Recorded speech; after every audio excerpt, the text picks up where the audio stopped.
अस्सलाम वालेकुम, welcome to my YouTube channel and उम्मीद करती हूँ कि आप लोग सब ठीक ठाक होंगे। तो आज मेरा टॉपिक है direct addressing mode. Direct addressing mode, ठीक है, ये हम करते हैं यूज़ डाटा स्ट्रक्चर में, यानी कि प्रोग्रामिंग में भी यूज़ होता है, यानी एड्रेसिंग मोड पे। और ये होता है इस चलो हम अपने टॉपिक की तरफ चलते हैं। Direct addressing mode move a byte a word between memory locations and register, यानी कि बाइट में हम जब वर्ड दो दरमियान के मेमोरी और लोकेशन के दरमियान में बाइट लेते हैं तो वो मूव करता है। The data is some memory location, इसमें कुछ लोकेशंस होती हैं। And address the data memory come immediately after instruction, यानी कि इंस्ट्रक्शन पे द मेमोरी अपना जल्दी ही अपना डाटा वापस ले लेती है, ठीक है। The address the of set address example move x 24000 move contacts of the, ये हमारे पास सिर्फ वैल्यू होती हैं। And the physical address is called is calculated by a combine in the constant of the optional location, ये होती है। और assembly language में हमारे पास असेंबली लैंग्वेज होती है move all number, move A X को, मूव ई एक्स फोटर, move M O V news A L M O there A X move. और इसकी साइज़ होते हैं, ये पहला 8 बिट का होता है, दूसरा 16 बिट्स का एंड थर्ड 30 बिट्स का एंड फॉर 8 बिट 1632, ये इनके साइज़ होते हैं डायरेक्ट एड्रेसिंग मोड में, ठीक है। और ऑपरेशन में ये होता है copies byte constant data segment memory locations number into AI. और सेकंड में जिसमें 16 बिट्स होते हैं, इसमें कॉपीज द वर्ड कॉन्स्टेंट और डाटा सेगमेंट मेमोरीज लोकेशन को इनटू एएक्स, ठीक है। Copies the double words constant the memory location water into EX. और फिर जिसमें 8 बिट्स और होते हैं इसमें copies AL into data segment memory location news. फिर copies AX into data segment memory location there and EX into data memory location home, ठीक है। फिर रजिस्टर इंस्ट्रक्शन एड्रेसिंग, यानी कि इसमें ट्रांसफ़र होता है बाइट और word between R register and R memory location addressing the into diction the best register, ठीक है। The address and the memory location where the operate resides are held by a register and the register used of the purpose are SI, DI and BX. The must be combined with DS in order to generate the 20 byte physical address। इसमें जो हम words use करते हैं, जो इसमें memory location होता है, तो उसके ज़रिए ये मतलब राइट होता है, ठीक है। फिर हमारे पास है indirect addressing mode, register indirect example है MOV AX MOV, ये हमारे पास एड्रेसिंग मोड है, यानी कि असेंबली लैंग्वेज है। इसे हम असेंबली लैंग्वेज भी कह सकते हैं। असेंबली लैंग्वेज में जो हम एड्रेस मूव करते हैं ना, वो ये वही चीज़ है। इधर फिजिकल एड्रेस कैलकुलेट, ये को 100 मल्टीप्लाई 10 प्लस 23 फिर हो गया। यही the same rules of when the using register SI and move CL SI move the constant of DS SI into CL move DI AH move in constant of the AH into DS DI, ठीक है। फिर उन्होंने फिर assembly language भी दे दिए हैं, उनके size दे दिए हैं, उनके ऑपरेट दे दिए हैं। तो वही साइज वही चीज़ें हैं मूव DI BH 6888832, पहले में हम पढ़ा था 16 8 फिर 32, यानी कि ये चीज़ पढ़ी थी। इसमें हम वो इनकी असेंबली लैंग्वेज थी, फिर साइज़ था और ऑपरेशन था, ठीक है। इसमें भी ऐसे ही है।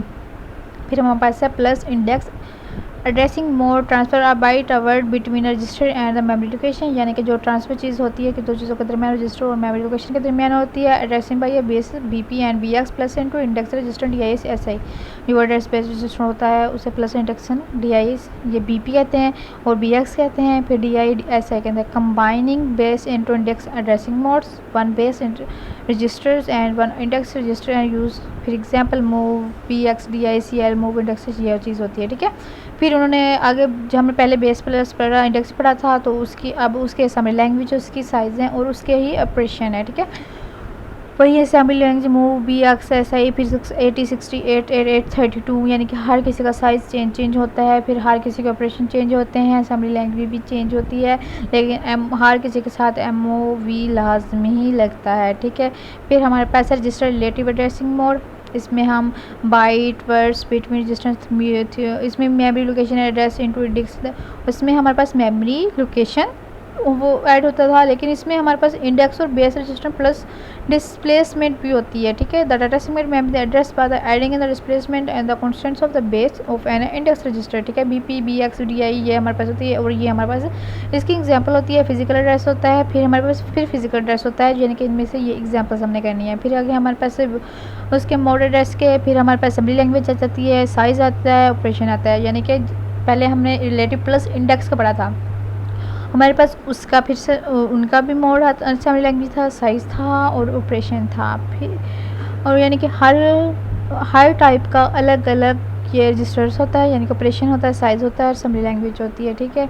फिर हमारे पास है relative plus index addressing mode, ठीक है। The base relative indexing mode in the similar to the base plus index addressing mode but at the displacement besides using a base register and the index register from the memory address. This types of the addressing mode often address are 2 decimal dimensional, ठीक है। array of the memory data, the data is a segment of memory that addressed by the adding the displacement to the content and the base and the register BP DX DI, ये हमारे पास इसके examples हो जाती हैं। फिर ये हमारे पास इसके एग्जांपल्स हैं, तो आप लोग इसके एग्जांपल्स भी देख लीजिएगा, क्योंकि जब हम डिफाइन को करते हैं उसके साथ एग्जांपल्स यूज़ देते हैं, तो इसकी एग्जांपल्स भी बहुत इंपॉर्टेंट होती है, ओके। फिर हमारे पास है इसके इंडेक्स, फिर वही असेंबली लैंग्वेज, साइज़, ऑपरेशन, यह चीज़ें आ जाती हैं। और इसमें हम आप लोग ध्यान रखें कि जब भी हम असेंबली लैंग्वेज करते हैं इसका साइज़ और ऑपरेशन सबसे ज़्यादा इंपॉर्टेंट होता है, तो हमें वो हमेशा याद रखनी चाहिए कि इसमें कितने बिट्स होते हैं, इसमें कितने यानी साइज़ होते हैं, इसमें कितने ऑपरेशन होते हैं, ठीक है। फिर हमारे पास है offset register for the wider segment. The following table provide the summary of the F register the can be use for the 4 segment register number 8 8086 8088। इसमें सेगमेंट रजिस्टर यानी कि CS में IP आता है, DS में SIDI BX आता है, ES में SIDI BX आता है, फिर SS में SBBP आता है, ठीक है। ये हमारे पास सेगमेंट रजिस्टर है, यानी कि ऑफसेट सेल्स है। फिर हमारे पास है program memory addressing modes in the microprocessor 8086 में, यानी कि 8086 और 88 माइक्रो प्रोसेसर में मेमोरी एड्रेस क्या होते हैं।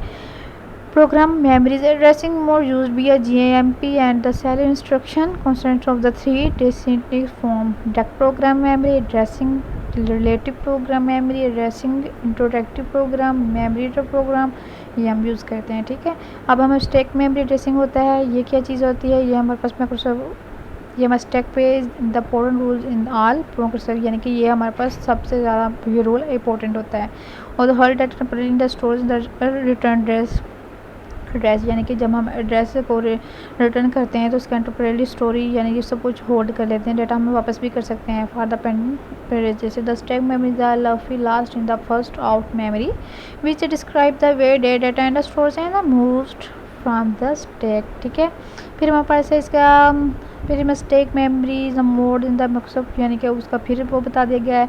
फिर इसमें placement stack and the push instruction and the move the POP instruction the call instruction also use to stack and hold in the return address of the procedures and the return introduction to remove return address from the stack, ठीक है। ये हम सारा करेंगे। और अब assembly ये हमारे पास ये डायरेक्ट एड्रेस मोड होता है, ठीक है। इसमें हमने इतनी सारी इंटरेक्टिव रजिस्टर इंटरेक्टिव पढ़ी है, फिर काफ़ी चीज़ें पढ़ी हैं, उनका असेंबली लैंग्वेज पढ़ी है, साइज़ पढ़ा है, उसका साइज़ क्या होता है, ऑपरेटर्स क्या होता है। उम्मीद करते हैं आप लोगों को ये टॉपिक समझ आया होगा। अगर नहीं समझ आता एक दफ़ा पूरी वीडियो भी देखा करें और एक दफ़ा चीज़ें मतलब देखा करें कि इसमें क्या क्या लिखा है, आप लोगों को खुद ही समझ आएगा, किसी से पूछने की ज़रूरत नहीं पड़ेगी आप लोगों को, ठीक है। अगर आप लोगों को मेरी वीडियो अच्छी लगी हो तो लाइक और मेरे चैनल को सब्सक्राइब ज़रूर कीजिएगा और कमेंट्स में बताइएगा आप लोगों को वीडियो कैसी लगी, और अपने फ्रेंड्स के साथ भी शेयर किया करें। थैंक यू, और प्लीज़ मेरे चैनल को सब्सक्राइब ज़रूर कर दीजिएगा। Thank you.